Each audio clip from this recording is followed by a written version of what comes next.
இயேசு கிறிஸ்துவில் எனக்கு பிரியமான சகோதர சகோதரிகளே, உங்கள் அனைவருக்கும் அன்னை மரியாளின் அமலோற்ப பெருவிழா வாழ்த்துக்களை உரித்தாக்கிக் கொள்ளுகின்றேன்.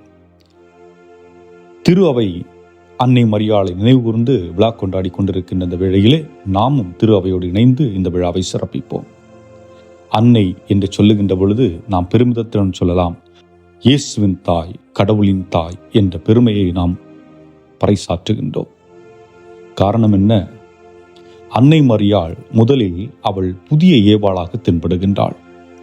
கடவுளால் படைக்கப்பட்ட ஆதி பெண் ஏவாள் என்ன செய்கின்றாள்? கடவுளுக்கு கீழ்ப்படியவில்லை. கடவுளுக்கு கீழ்ப்படியாததால் பாவம் இந்த உலகில் நுழைந்தது.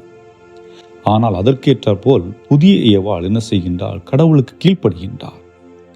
வானதூதர் கபிரியேல் அன்னை மரியாளுக்கு தோன்றி அருள் நிறைந்த மரியே வாழ்க என்று வாழ்த்தி கடவுளுடைய திட்டத்தை வெளிப்படுத்துகின்ற பொழுது ஆம் என்று சொல்லி துணை நிற்கின்றாள்.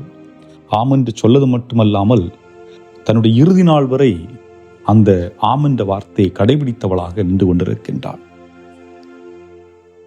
அந்த அன்னை மரியாள் தன்னுடைய கீழ்ப்படிதல் மூலம் இந்த உலகிற்கு பாவமற்ற இயேசு கிறிஸ்துவை கொண்டு வந்து அவருடைய திட்டம் நிறைவேறுவதற்கு வழிவகை செய்கின்றாள். அந்த அன்னையை நாம் நினைவு கூறுகின்றோம். அதை போன்று நாம் இன்று ஒவ்வொரு ஆலயங்களிலும் நற்கருணை பேழை என்பதை பார்க்கின்றோம். நற்கருணை இருக்கின்ற இயேசு வணங்குகின்றோம், வழிபடுகின்றோம். இந்த இயேசு முதலில் இந்த உலகிற்கு வருவதற்கு முன்பாக 9 மாதங்கள் அன்னையினுடைய கருவறையில் இருக்கின்றார். ஆகவே அன்னை மரியாளுடைய கருவறையை நாம் முதல் நற்கருணை பேழை என்றும் சொல்லலாம். ஆக பார்க்கின்ற பொழுது முதல் நாம் என்ன சொன்னோம்? அன்னை மரியாள் புதிய ஏவாளாக, கடவுளுக்கு கீழ்ப்படிந்தவளாக இருக்கின்றார். இரண்டாவதாக அன்னை மரியாள் இயேசுடைய இந்த நற்கருணை பேழையாக இருக்கின்றார். பழைய ஏற்பாட்டிலே உடன்படிக்கை பேழை என்று ஒன்று இருந்தது. அந்த உடன்படிக்கை பேழையிலே கடவுள் மோசே வழியாக கொடுத்த 10 கட்டளை, அதாவது வார்த்தை, 10 கட்டளை என்று சொல்லுகின்ற பொழுது கடவுளின் வார்த்தை, அந்த வார்த்தை அந்த பேழையிலே இருந்தது. அதுபோன்று மோசே பயன்படுத்திய அந்த கைத்தடி, இவ்வாறு அந்த வார்த்தை எங்கே இருந்தது? அந்த பேழையினுள் இருந்தது. ஆனால் அந்த வார்த்தையே அன்னை மரியினுடைய கருவறையிலே மனு உருவெடுத்து மனிதனாக அவதாரம் எடுக்கின்றார். ஆக மனித உருவெடுத்து இந்த உலகிற்கு வருவதற்கு அன்னை மரியாள் ஒரு ஆயுதமாக இருக்கின்றார். அந்த அன்னையை நாம் இன்று அமலோற்ப மரி என்று நாம் நினைவு கூறுகின்றோம். பாவமற்ற மனிதன் பாவமுள்ள ஒரு கருவறையில் வர முடியுமா என்ற ஒரு கேள்வியை நாம் எழுப்பினோம் என்றால் நிச்சயமாக இல்லை என்று சொல்லலாம். ஆகவேத்தான் கபிரியேல் வானதூதர் சொல்லுகின்றார், அருள் நிறைந்த மரி. அப்படி என்றால் அன்னை மரியாள் அருள் நிறைந்தவளாக இருக்கின்றார். கடவுளால் பேணி பாதுகாக்கப்பட்ட ஒரு பெண்மணி. அந்த பெண்மணி வழியாக ஆண்டவர் இயேசு கிறிஸ்து இந்த உலகிற்கு வருகின்றார். அது மட்டுமல்ல, அன்னையுடைய வளர்ப்பு இங்கே முக்கியமாக தென்படுகிறது. ஏனென்றால் ஒரு குழந்தையை எப்படி வளர்க்க வேண்டும், ஒரு குழந்தைக்கு எப்படி அன்பு செலுத்த வேண்டும், ஒரு குழந்தைக்கு எதை கற்றுக் கொடுக்க வேண்டும் என்பது போன்றவற்றை ஆணிவேறு அக்குவேராக அழகாக சொல்லிக் கொடுத்திருக்கின்றார் ஆண்டவர் இயேசுக்கு. ஆகவே அன்புக்குரியவர்களே, அன்னையினுடைய செயல்பாடு என்று பார்க்கின்ற பொழுது நாம் தெளிவாக இயேசுடைய முதல் புதுமையிலே தெரிந்து கொள்ள முடியும். கானாவூர் திருமணம். கானாவூர் திருமணத்திலே எத்தனையோ பேர் வந்திருக்கின்றார்கள். இன்று நாம் பல திருமண வீடுகளுக்கு செல்லுகின்றோம். அங்கே சென்று என்ன பார்க்கின்றோம்? அந்த ஆடை அழகாக இருக்கிறதா, அந்த சேரீ அழகாக இருக்கிறதா, அந்த சுடிதார் அழகாக இருக்கிறதா, போட்டிருக்கிற நகை நன்றாக இருக்கிறதா, அந்த பேண்ட் ஷர்ட் நன்றாக இருக்கிறதா, கலர் நன்றாக இருக்கிறதா, அழகாக டெக்கரேஷன் பண்ணியிருக்கிறாங்களா, சாப்பாடு நல்லா போடுவாங்களா, நம்ம என்ன மேக்கப் பண்ணியிருக்கிறாங்க, எங்கே இந்த ஆட்களை கூப்பிட்டு இதெல்லாம் செஞ்சுருக்கிறாங்க என்பது போன்ற வெளிப்புற அடையாளங்களை நாம் உற்று நோக்கி கொண்டிருக்கின்ற ஒரு காலகட்டம்.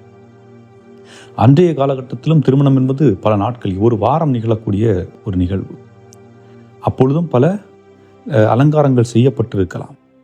ஆனால் அன்னையினுடைய பார்வை எங்கே இருக்கிறது? வந்திருக்கின்ற அனைவரும் மகிழ்ச்சியாக உணவை உண்டு செல்ல வேண்டும். இந்த நடக்கின்ற இந்த நிகழ்வு எந்த ஒரு பிரச்சனையுமின்றி பாதுகாப்பாக நிகழ வேண்டும். ஆகவே அதற்கு தடங்கலாக ஒரு நிகழ்வு நடக்க இருப்பதை அவள் கண்டுகொள்கின்றாள். என்ன? திராட்சை ரசம் தீர்ந்து போகப் போகின்றது. ஆகவே அவர் முன்னின்று அந்த நிகழ்வை இயேசுவின் மூலம் நிகழ்த்துகின்றார். ஆக இது தன்னுடைய பெயரை வெளிப்படுத்துவதற்காக செய்தாரா? இல்லை. இயேசுவை வெளிப்படுத்த வேண்டும் என்று செய்தாரா? இல்லை. மாறாக அந்த திருமண பந்தியில் நிகழ்ந்து கொண்டிருக்கின்ற அந்த திருமண தம்பதியினருக்கு நல்லது நிகழ வேண்டும், வந்தவர்கள் எல்லாம் வாழ்த்தி செல்ல வேண்டும் என்பதற்காக அன்னை மரியாள் இந்த செயலை செய்கின்றார். அன்புக்குரியவர்களே, ஒரு பெண் அருள் நிறைந்தவளாக பிறந்திருக்கின்றார், வாழ்ந்திருக்கின்றார் என்றால் அதற்கு அடையாளம் அவள் தனக்காக வாழ்வதில்லை, மற்றவருக்காக வாழ்ந்து கொண்டிருக்கின்றார் என்பதுதான். அன்னை மரியை பற்றி ஒரு சிறு படம் பார்த்தேன். அந்த படத்திலே அவள் அந்த யூதர்களுடைய ஆலயத்திலே கடவுளுக்காக நேர்ந்து விட்டவளை போன்று வாழ்ந்து வருகின்றாள். அங்கு பல பெண்கள் இருக்கின்றார்கள். அப்பொழுது கீழே ஒரு மனிதன் உணவுக்காக ஏங்கிக் கொண்டு உணவை கேட்டுக்கொண்டிருக்கின்றான். இவள் மேலே மாடியிலிருந்து பார்த்து கொண்டிருந்தவள் அங்குள்ள சட்டப்படி அதை மற்றவர்களுக்கு கொடுக்கக்கூடாது. ஆனால் அவள் என்ன பண்ணுறாங்க, அங்கிருந்து அதை கொண்டு வந்து இந்த மனிதனுக்கு தேவையானவற்றையெல்லாம் கொடுத்து அவன் உண்பதை பார்த்து மகிழ்கின்றது போன்று ஒரு காட்சி எடுத்திருக்கின்றார்கள். அன்புக்குரியவர்களே, இந்த காட்சி உண்மையில் நிகழ்ந்ததா என்று நமக்கு தெரியாது. ஆனால் அன்னையுடைய பண்பை அப்படித்தான். தன்னை பற்றி யோசிப்பதை விட பிறர் நலம் சார்ந்து யோசிக்கக்கூடியவராக இருக்கின்றார். அந்த அன்னையை கடவுள் தேர்ந்தெடுத்திருக்கின்றார். அவள் கருவில் உருவாக முன்பே தேர்ந்தெடுத்திருக்கின்றார். ஆகவே இது என்ன சொல்ல வருகிறது என்றால், அன்னை மரியாள் எப்படி புனித நிலை அடைந்தாரோ, ஒரு புனிதத்தன்மையில் வாழ்ந்தாரோ, அதுபோன்று மனிதர்களாகிய நாம் ஒவ்வொருவரும் வாழ முடியும் என்பதற்கு அன்னை மரியாள் ஒரு எடுத்துக்காட்டாக நமக்கு காட்சி அளிக்கின்றார் என்பது. ஆகவே அன்புக்குரியவர்களே, இந்த நாளில் நாம் சிந்தித்து பார்ப்போம். அன்னையினுடைய ஆலயங்களுக்கு செல்லுகின்றோம், அவள் நமக்கு கற்றுக் கொடுத்திருக்கின்ற ஜெபமாலையை சொல்லுகின்றோம், ஜெபமாலை வழியாக அன்னையினுடைய பரிந்துரை வேண்டுகின்றோம், பல்வேறுபட்ட ஜெபங்களை எல்லாம் சொல்லுகின்றோம். அப்படி இருக்கின்ற பொழுது அன்னையினுடைய வாழ்வை பின்பற்றுகிறவர்களாக நாம் வாழுகின்றோமா? அன்னை வாழ்ந்த வாழ்க்கை முறை, அன்னையிடம் நாம் பரிந்து பேச கேட்பது என்பது வேறு, அன்னை வாழ்ந்தது போன்று நாம் வாழ முற்படுவது என்பது வேறு. நான் அன்னை மரியாளை போன்று வாழ்வதற்கு முற்படுகின்றேனா என்று சிந்தித்தவர்களாக இந்த நாளில் ஆண்டவரிடத்திலே ஒப்புக் கொடுத்து மன்றாடுவோம். என்றும் வாழும் இல்லாமல்ல இறைவா, உம் அன்பையும் அரவணைப்பையும் எங்களுக்கு அன்னை மரியாள் வழியாக கொடுத்து நாங்களும் அன்னையை போன்று தூய்மை உள்ளம் கொண்டவர்களாக, அன்னையை போன்று பிறநலம் சார்ந்து வாழக்கூடியவர்களாக வாழ வேண்டிய அருளையும் ஆற்றலையும் எங்களுக்கு நிறைவாக தந்தருள எங்கள் ஆண்டவராகிய கிறிஸ்து வழியாகவே மன்றாடுகின்றோம். ஆமீன்.